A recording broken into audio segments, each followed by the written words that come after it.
చేశాం. నిన్న ఇక్కడ బీఆర్ఎస్ మీటింగ్ జరిగింది, కార్నర్ మీటింగ్ జరిగింది. ఆ మీటింగ్లో మా సీఎం గారిని ఉద్దేశిస్తూ కేటీఆర్ గారు ఏదేదో మాట్లాడడం జరిగింది. దాన్ని మేము తీవ్రంగా ప్రతి కాంగ్రెస్ కార్యకర్త, కుటుంబ సభ్యులు మరి ప్రజలందరం కూడా తీవ్రంగా వ్యతిరేకిస్తున్నాము. ఎందుకంటే ఏదైనా మాట్లాడేటప్పుడు మర్యాదపూర్వకంగా మాట్లాడడం ఎవరికైనా కానీ బాగుంటుంది. మరి ఒక సీఎం గారి హోదాలో ఉన్న మనిషిని పట్టుకొని ఏదేదో మాట్లాడినరు. అట్లా మాట్లాడడం అనేది అస్సలు మంచి పద్ధతి కాదు.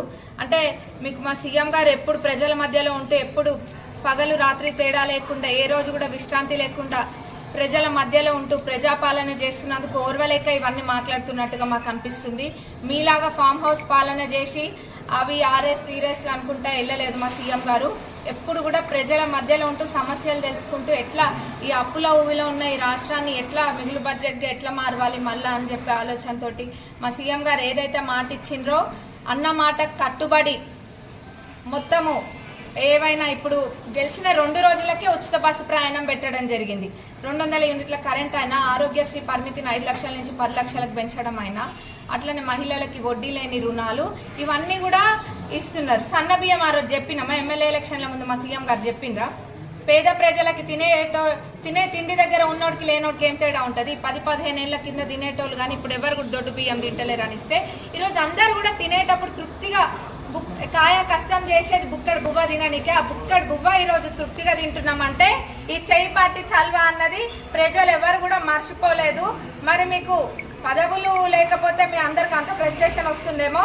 గౌరవ ముఖ్యమంత్రి గారిని పట్టుకొని అన్ని మాటలు అనడం అనేది మటుకు నేను చెప్తున్నా అసలు సంస్కారమే కాదు. ఎన్నడూ కూడా మేము ఎప్పుడు అట్లా మాట్లాడలేదు. ఈ నియోజకవర్గానికి వచ్చి మాట్లాడడం అనేది మాకు అందరు కూడా చాలా బాధాకరము. ఇంకోటి పోలీసులని కూడా ఎందుకనాలంటే మొన్న ఒక మాట ఈరోజు ఒక మాటనా, మొన్న మేడారంలోనేమో పోలీసు వ్యవస్థని మెచ్చుకున్నారు, ఎంత మంచిగా చేసిండ్రు, నెక్స్ట్ వచ్చేది వాళ్ళదే అనుకొని ఊహించుకొని మరి అప్పుడు కూడా మీరు ఇట్లనే చేయాలన్న ఉద్దేశంగా మాట్లాడిండ్రు. మేడారంలోనేమో పోలీసులు మంచోళ్ళు, ఇప్పుడు వచ్చేసి ఏంటంటే పోలీసులని ఎట్లా పడితే అట్లా మాట్లాడిండ్రు. వాళ్ళు కూడా ప్రజలకి సర్వీస్ చేసేటోళ్ళు, పోలీస్ వ్యవస్థ అనే వాళ్ళు కూడా ఎట్లా పడితే అట్లా మాట్లాడొద్దు. మరి నిజమే వాళ్ళకి, ఎందుకంటే వాళ్ళు ఉన్నప్పుడు అట్లా చేసిండ్రు కాబట్టి వాళ్ళకి ఇప్పుడు కూడా అదే వ్యవస్థ నడుస్తుందన్న భావం ఉండడంలో తప్పేం లేదులేండి. వాళ్ళు ఉన్నప్పుడు పోలీసు వ్యవస్థనే మొత్తం అల్లకల్లోలం చేసిండ్రు. ఇప్పుడు ఏది కూడా ఒక క్రమశిక్షణ ప్రకారంగా లేకుండా వాళ్ళు అప్పుడు చేయడం జరిగింది.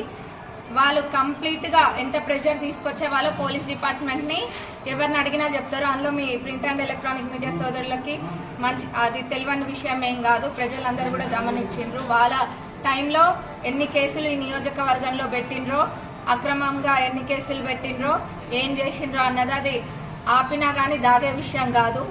అది ప్రజలే చెప్పడం జరిగింది స్వయంగా. నాకు కూడా పొద్దున్నే కూడా ఒక తండకి పోయినా, ఆ తండలో కూడా అది ఎర్రసోముల తండ అనుకుంటా, ఆ తండకు కూడా పోతే అక్కడ వాళ్ళ ఎవరైతే ఒక మనిషి చనిపోయిందో దానికి ధర్నా చేస్తే వాళ్ళందరినీ కూడా తండోలను కొట్టించి వాళ్ళ మీద కేసులు పెట్టించిండ్రు.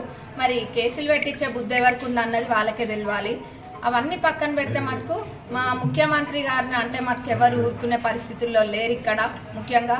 ఎందుకంటే మా ముఖ్యమంత్రి గారికి ఒకటే ధ్యేయం ఏంటంటే తెలంగాణ ప్రజలందరూ కూడా బాగుపడాలని. అప్పుడు వాళ్ళ లెక్క బంగారు తెలంగాణ అని చెప్పి బంగారం అంతా వాళ్ళ ఇంట్లోనే పెట్టుకున్నట్టు కాదు. నిజంగానే ఈ తెలంగాణ అన్ని రకాలుగా బాగుపడాలన్నది మా సీఎం గారి యొక్క ఉద్దేశం. అవును, గతంలో మీరే ఉన్నారు మరి మున్సిపాలిటీ మంత్రుల లెక్క, మరి ఏం చేసిండ్రో మీరు అన్ని చేసి ఉంటే మరి ఇప్పుడు ఇంకా చేయాల్సింది ఎందుకు ఉంటుంది అన్నది కూడా ప్రజలు అడుగుతున్నారు. వాళ్ళు చెప్పినంత మాత్రాన కాదు. ఇంకా పోస్టర్లు ఒకటి రిలీజ్ చేసినారు మన దగ్గర. ఆ పోస్టర్లలో సగము నేను ఒక దగ్గర చూపించి చెప్పడం జరిగింది. మనం వచ్చినాక ఏదైతే మనం శంకుస్థాపన చేసి ఇనాగ్రేట్ చేసినా ఉన్నాయో వాటి గురించి కూడా మాట్లాడుతూ ఉన్నారు. ఇవన్నీ ట్యాంక్ బండ్ గురించి కూడా పొద్దున అదే తండలో మాట్లాడుతుంటే విన్నా. ట్యాంక్ బండ్ కంట 4 కోట్లు పెట్టినారంట. మరి 4 కోట్లు పెడితే 8 ఏళ్లలో ఒక మంత్రి హోదాలో ఉండి కూడా అది ఎందుకు కాలేదని అడుగుతున్నాము. ఆ ట్యాంక్ బండ్ పిల్లర్లు వదిలేసినది అందరికీ, తొర్రూరు ప్రజలందరికీ కళ్ళు లేవా, కనిపించట్లేవా? అదైతే నేను అబద్ధం చెప్పేది ఏం లేదు కదా. దానికి 5 కోట్లు టీయూఎఫ్ఐడిసి నుంచి పెట్టి ఏదైతే మీరు వేసిన చిక్కుముడు ఉందో, మీరు మీ కాంట్రాక్టర్ గారు చేసిన ఘనకార్యం ఉందో అదంతా సెట్ చేసుకొని ఇప్పుడు దాన్ని ఒక ఆకారంలోకి తీసుకొచ్చి మళ్ళీ 5 కోట్లు పెట్టడం జరిగింది దానికి. ఇట్లా ఇంకా చెప్పుకుంటూ పోతే ఎన్నో ఉన్నాయి. వీళ్ళకి మహిళలు బస్ ఎక్కిపోతుంటే కూడా ఓర్వలేరు బీఆర్ఎస్ వాళ్ళు. మహిళలు మంచిగా బాగుపడుతుంటే కూడా ఓర్వలేని గుణం. ఫ్రీ బస్ ఎందుకు పెట్టాలి, అది ఎందుకు పెట్టాలి, ఇది ఎందుకు పెట్టాలని.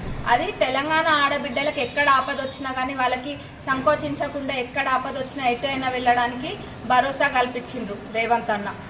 మరి ఎంతసేపు మా ముఖ్యమంత్రి గారినే టార్గెట్ చేస్తూ ఉంటారు. ఎందుకంటే వాళ్ళు చేయలేని పనులన్నీ కూడా మా ముఖ్యమంత్రి గారు చేస్తున్నారు కాబట్టి, ఎక్కడ విశ్రాంతి లేకుండా ప్రజల మధ్యలో ఉంటున్నారు కాబట్టి మా ముఖ్యమంత్రి గారు అంటే వాళ్ళ కుళ్ళు అదొక్కటే కనిపిస్తుంది ఇక్కడ. మరి తప్పకుండా ఇక్కడ తొర్రూరు గడ్డ మీద కాంగ్రెస్ జెండా ఎగరేయబోతున్నాం. అందులో ఎటువంటి అనుమానం లేదు.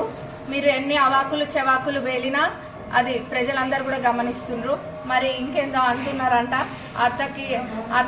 ఇక్కడ అత్త కోడలు బాగుపడ్డా తప్ప రాష్ట్రంలో అత్త కోడలు బాగుపడ్డా లేదని. అత్తకేమో 4,000 కోట్లు అంట, కోడలు అంటే నాకేమో 2,500 కోట్లు అంట. అన్న జరేడునే చెప్పరా అదే చెప్తే అవి మరి ఒక 1,000 కోట్లు పెట్టి అందరికి ఇక్కడ హాస్పిటల్, గుడి, బడి అన్ని ఏది కావాలంటే అది కట్టిస్తాం. మేము తినే తిండి కూడా అమెరికా నుంచి మా సంపాదన ట్యాక్స్ పెయిడ్ అమౌంట్ ఇక్కడ మళ్ళీ అదే అమౌంట్ తెచ్చుకొని మేము తినే తిండి కూడా నెల ఖర్చులు కూడా మేము అక్కడి నుంచి తెచ్చుకుంటున్నాం. అది ఇక్కడ మాకేం బిజినెస్లు లేవు, అన్నీ కూడా అక్కడున్న బిజినెస్లలో ట్యాక్స్ పెయిడ్ అమౌంట్ తెచ్చుకొని ఇక్కడ బతుకుతున్నాం మేము.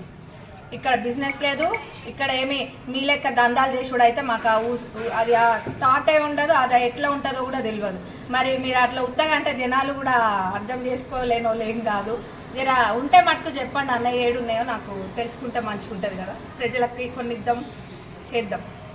మా ముఖ్యమంత్రి గారిని మటుకు ఇంకొకసారి ఈ తొర్రూరు గడ్డ పైన కాదు ఎక్కడ ఎవరేమన్నా కానీ ఊరుకునేదే లేదు.